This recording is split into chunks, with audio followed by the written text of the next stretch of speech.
Now, the U.S. Congress is trying to renew the Patriot Act, which allows law enforcement agencies to search telephone and email records. Lawmakers insist the aim is to defend the public from the threat of terror. But many say the cost to civil liberties is just too high. RT's Gainech Jikan reports.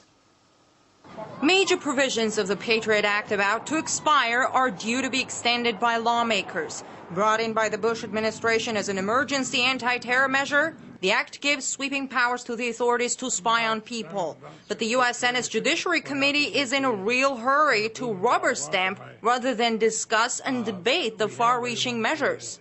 They expire in 3 weeks, and I think there is not time really to go through a major change in those.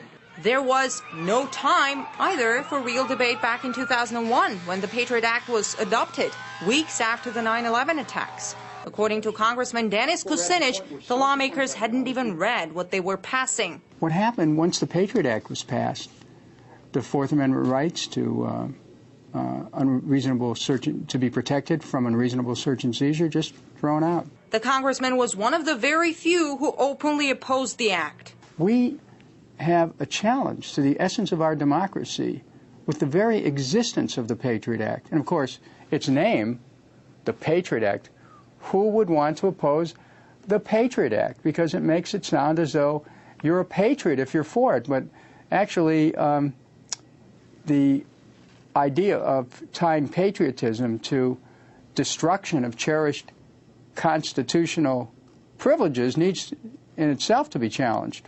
Although lawmakers insisted that the Patriot Act would be used just for anti-terrorism, federal authorities have used its powers far more broadly. The Senate's intelligence watchdog found that without any judicial checks, government employees, journalists, anti-war activists, and others had been spied on.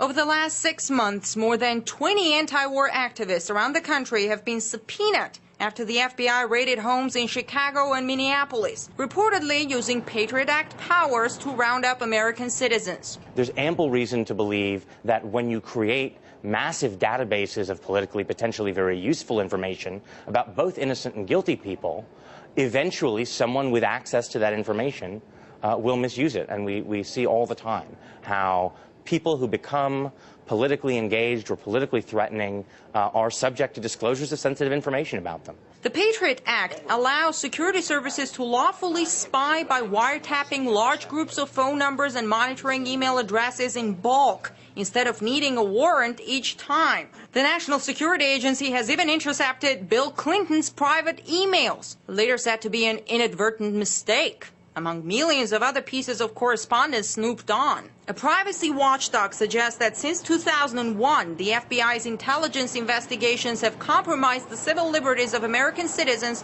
far more frequently and to a greater extent than was previously assumed. Supporters of the act say it's needed because of the terrorist threat. We've had 36 thwarted terrorist attacks since 9/11. Well, do you know for a fact that it was thanks to the Patriot Act that the attacks were prevented?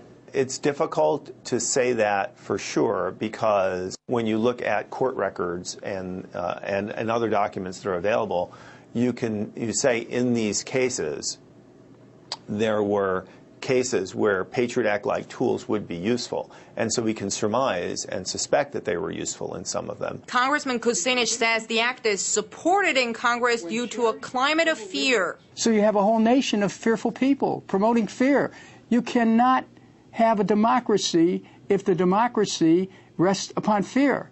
You cannot walk in faith in freedom and fear at the same time. Americans have a great deal of respect for their founding fathers. And one of those wise men, Benjamin Franklin, said, quote, "Those who give up essential liberty to purchase a little temporary safety deserve neither liberty nor safety." End of quote. It seems that piece of advice is largely ignored by today's America. Reporting from Washington, I'm Gainech Jikan, RT.